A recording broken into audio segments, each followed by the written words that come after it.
man, it's expensive and it takes time and effort. It's hard being caregivers and providing for all of that. It is very time consuming, life consuming.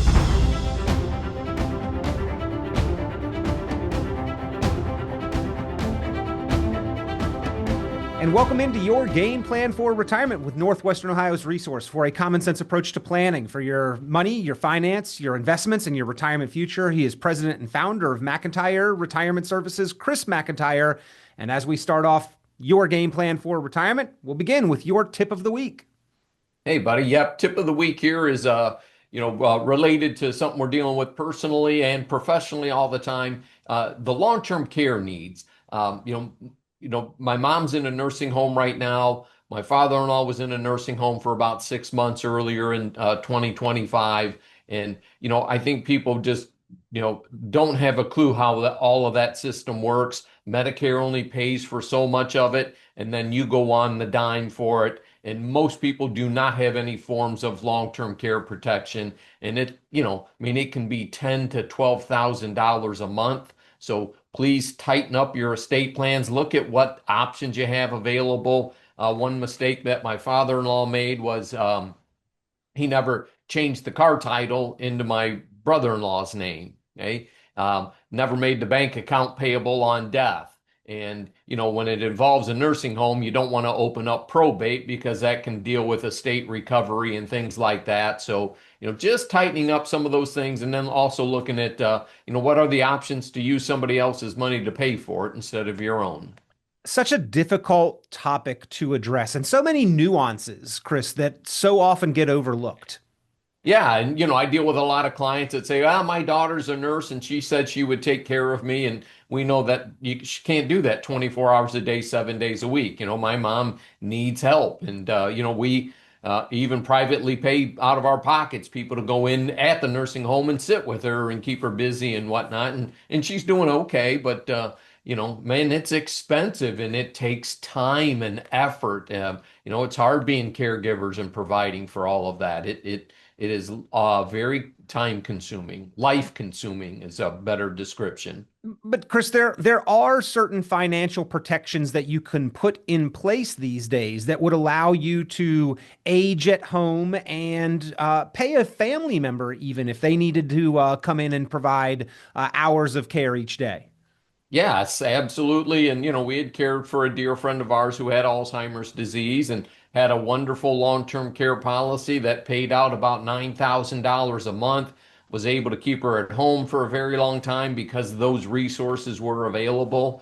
And I mean, the difference between having something in place and not having something in place, is it is remarkable how many people think that it won't happen to them. Yeah. And, I mean, the nursing homes are full. There's no rooms in them. They're hard to find space. So, the reality and what we perceive, what we want to happen isn't necessarily the case. Well, a sobering statistic last I saw, I think was from 2022 from the Department of Health and Human Services. Something like 70% of people need some amount of care, qualifying as long-term care before the end of life or at some point in life. So it's 7 in 10 of us, Chris, and we can all love to believe that we would be invincible and Superman, and we're not the one it's going to happen to. But statistically, for a married couple, one of the two of them probably will have that need at least, and even higher percentages than that. So, ladies and gentlemen, it's part of your planning. And as the tip of the week, as we begin your game plan for retirement, you need to have a plan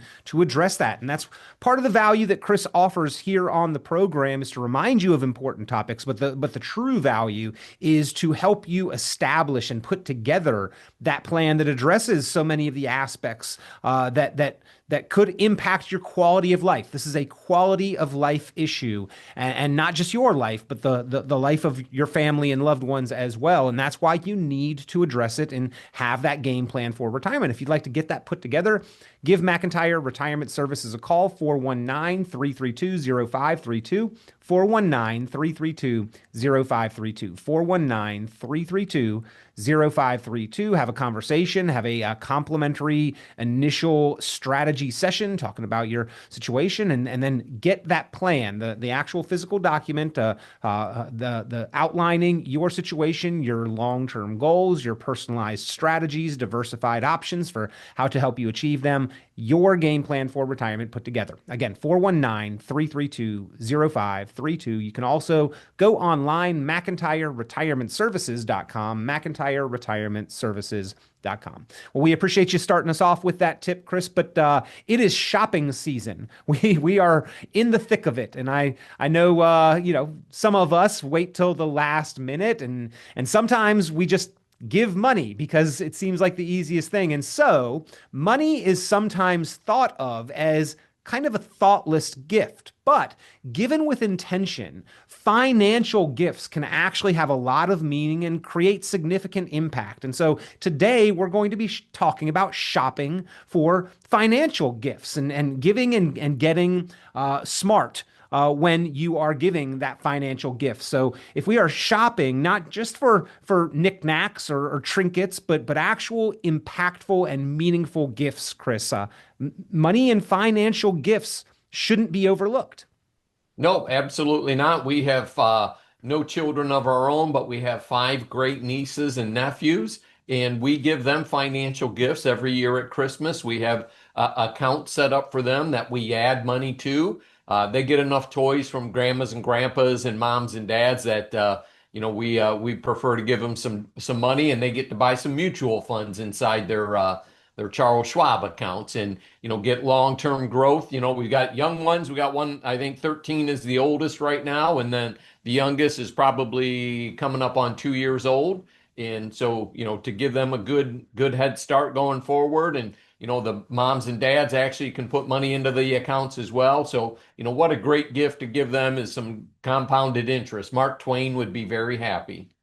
Well, I know that we're going to talk about some of those strategies, Chris, but again, meaningful, impactful, whether you're shopping for yourself and comparing products that you might be considering for your own investment portfolio to achieve your goals, or you're looking for a meaningful, impactful financial gift for others, stay tuned. Lots of important information coming your way here on the program, and we will discuss some options maybe that you haven't thought about. But Chris, if you are looking to give a gift of value, it can be done, and there are several kind of common or well-known products that people do give. CDs, savings bonds are just a few of those.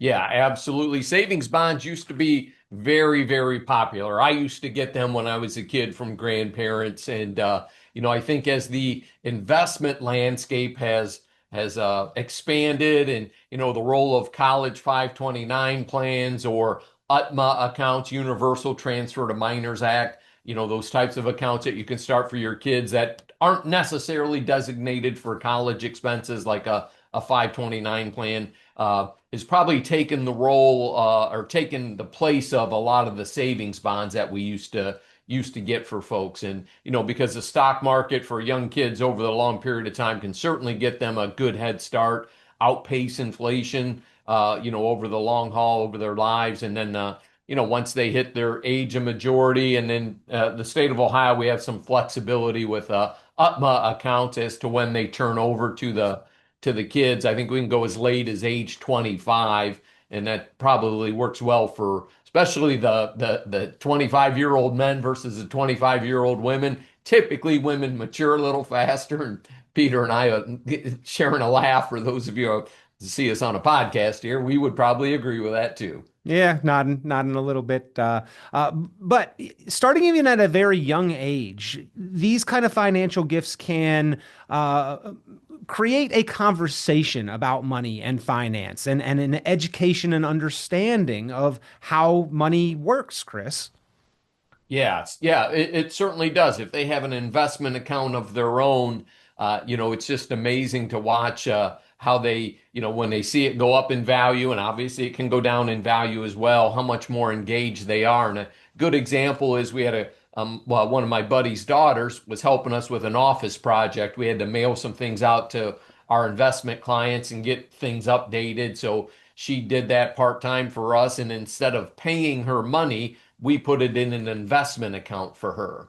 She had another job and was just coming and working for us like on Mondays. And, we just had dinner with them last week, her and her boyfriend, fiance, and she says, I've already got $1,000 in my new, at my new job in my 401k. So just how in tune they start getting. And, Warren Buffett wasn't born a millionaire by any stretch. He made good, sound financial decisions. So the earlier you start, the less money it takes, but it gets you into that discipline. And a lot of people, you get somebody who's working part-time, they might not have access to a 401k. So if they have their own investment account that moms and dads and grandmas and grandpas has helped them out with, then they start to appreciate, the more money they can put into it, the more it grows. And then when they get their full-time job, they can have that money deducted from their paycheck and create their own 401k or Roth 401k as well.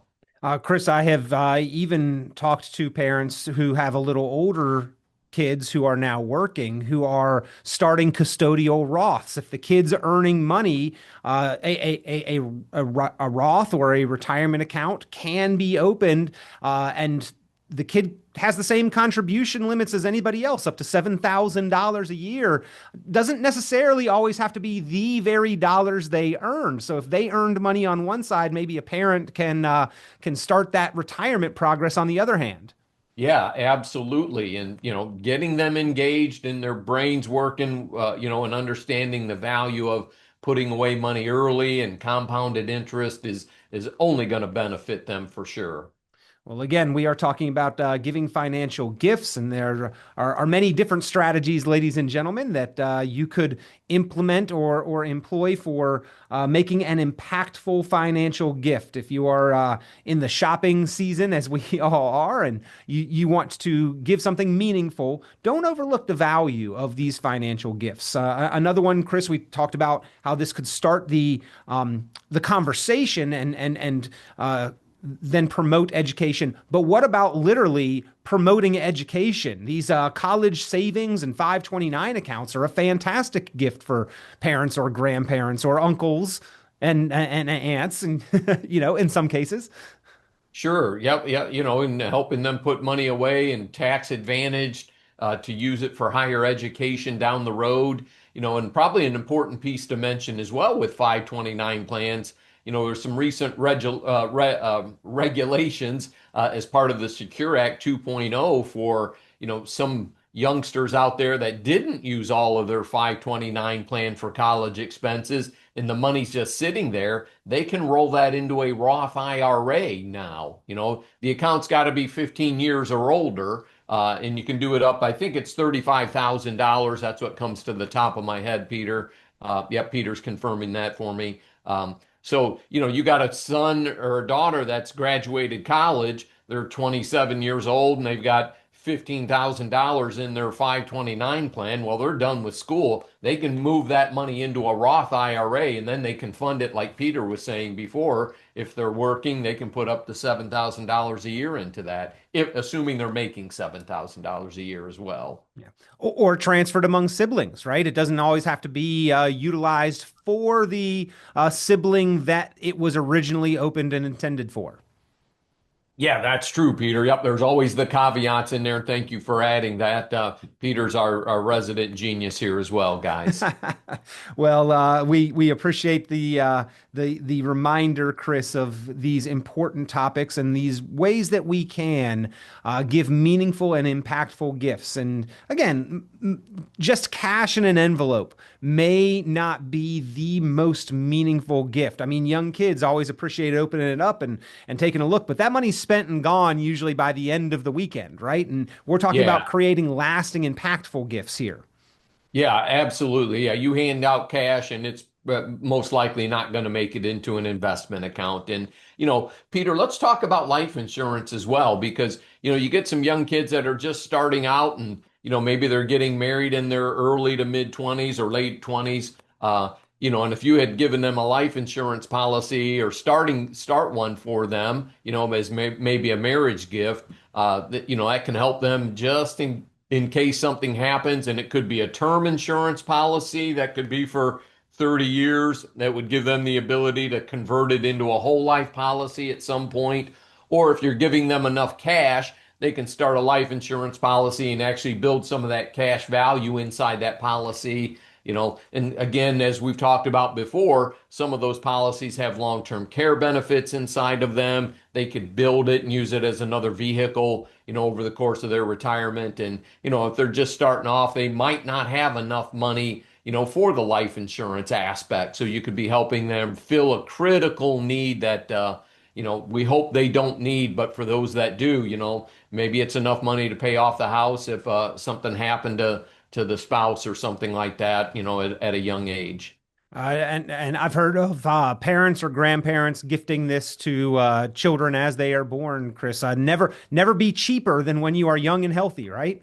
Absolutely. Yep, you've got it right. And Peter, so we've talked about, CD, savings bonds, some of the investment vehicles, and those could include stock.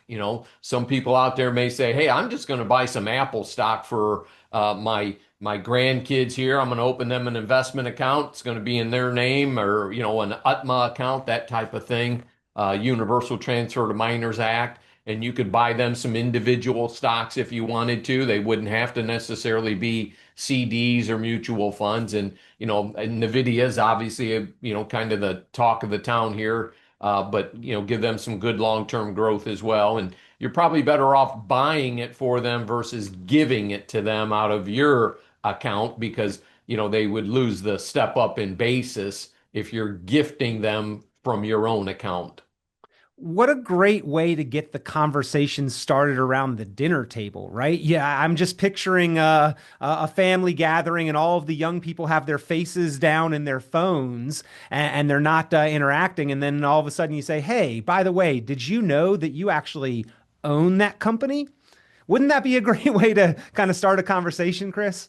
Yeah, absolutely. And it opens the door there. I mean, every teenager knows more than their parents do. So if you can engage them in a meaningful conversation about how important it is to get started early, boy, you might shorten their learning curve and help them avoid some pitfalls of not investing, in the first 10 years of their working lives. Yeah. Financial awareness and education encourages patience and builds lifelong appreciation, not just appreciation, gratitude, but literal financial appreciation. The dividend reinvestment grows in value over time. So yeah, the gift of growth. And Chris, the gift of legacy is one as well that can't be understated. I know that you and I both talk to a lot of people that do not have their legal affairs in order, talking about adding complication and stress and potentially unnecessary taxes and expenses, but having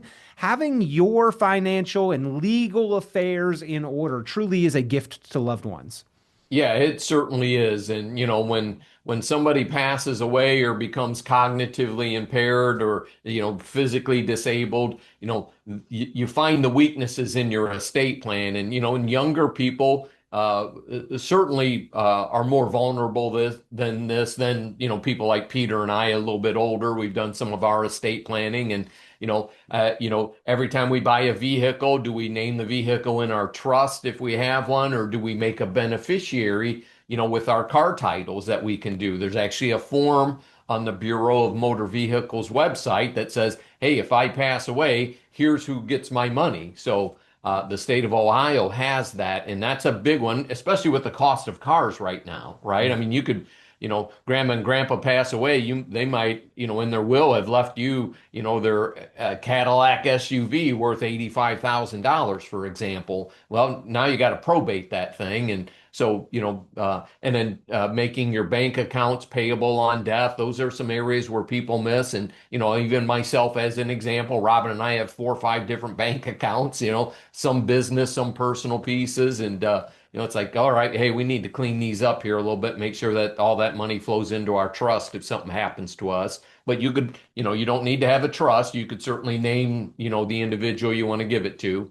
Yeah, but documenting your intentions adds clarity, avoids confusion, and even conflict in family. You want to see a family start fighting quickly. Leave the estate documents and planning undone, and your wishes undocumented. But Chris, I know that you know the importance of that, and although you are not an attorney, you have resources that can help with that, and you have that discussion with each and every one of your clients there at McIntire Retirement Services. Yeah, yep, without a doubt, from powers of attorney to living wills, even your basic will to your trust, we certainly help people with that. And those powers of attorney come in handy, because you need them in the time of a crisis. So, to be able to get information with the HIPAA documents and things like that, just basic 101 items, and we can help people with that as well through some of our relationships with some legal firms. Well, again, we are talking with Chris McIntire, president and founder of McIntire Retirement Services. We are talking about making financial gifts. If you are in the midst of your holiday shopping and thinking about how you can give and gift something that is meaningful and impactful, don't overlook these financial strategies as gifts for your loved ones, especially those children and grandchildren, and teaching them the value of money, transferring values that you have learned about responsible financial management.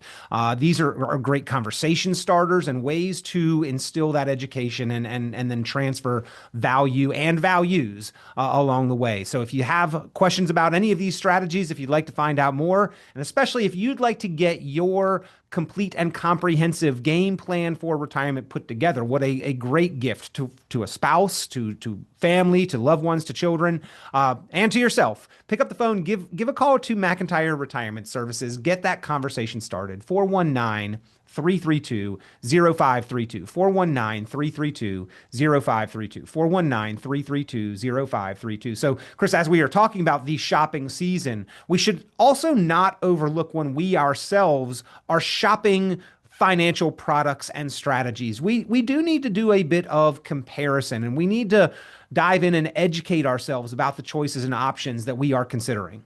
Yes, Peter, for sure. So many different places we can all choose to put our hardworking dollars to work for us. The 401ks are pretty simple. That money comes out of your checking account.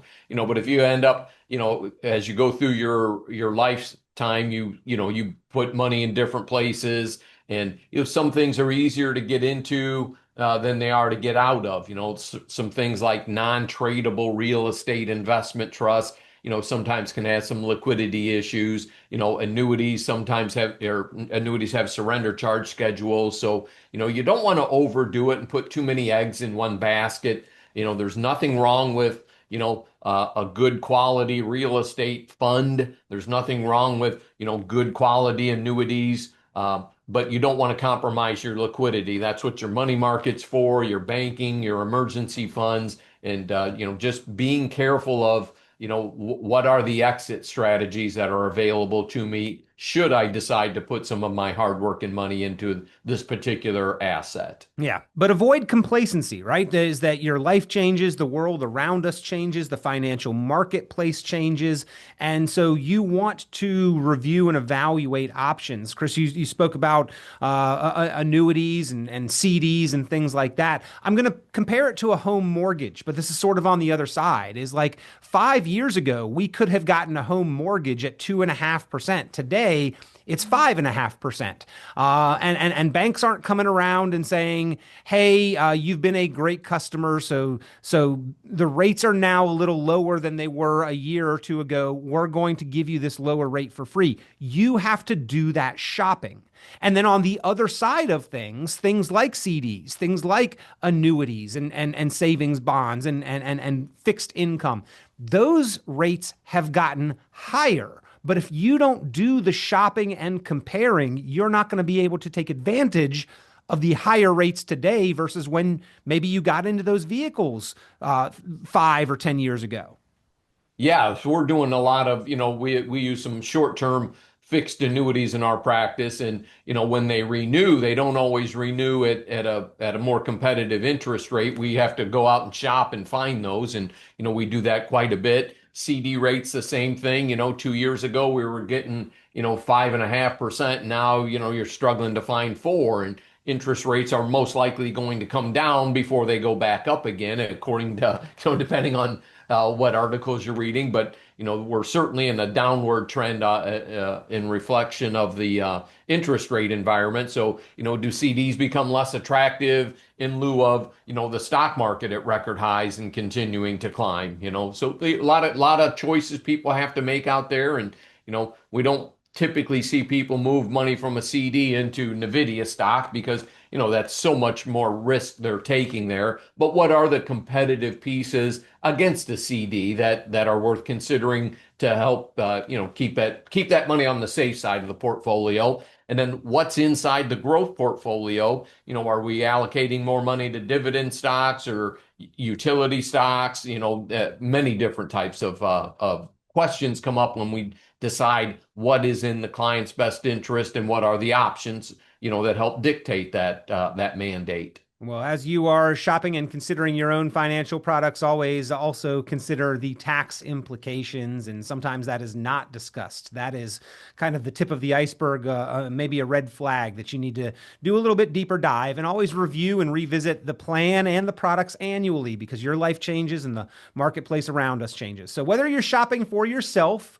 or others, and some people do shop for themselves around the holiday season, Chris, but mostly trying to give that meaningful, impactful financial gift, or finding a meaningful, impactful gift. Don't overlook the possibility that a financial gift fits that description. And if you'd like to learn more about how to open custodial accounts or custodial Roths or college savings accounts, or maybe securing life insurance for protection, or getting your legal documents done, or helping a family member get motivated in the right direction, there are all kinds of different financial gifts that you could give. And Chris McIntire can walk you through those, ladies and gentlemen. So if you are curious, if you are exploring options in the holiday season, don't overlook how impactful a financial gift could be.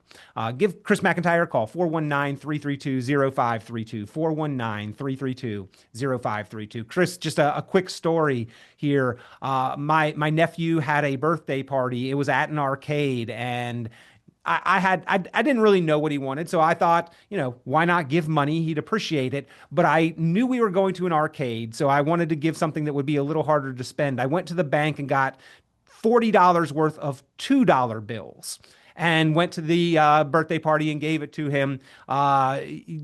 What was not appreciated as much. Those $2 bills were quickly turned into arcade tokens and spent. So, not just cash in an envelope. That, regardless of how you give it, yes, it's appreciated, but maybe not as lasting and impactful. But the type of strategies that we talked about today certainly could be, Chris.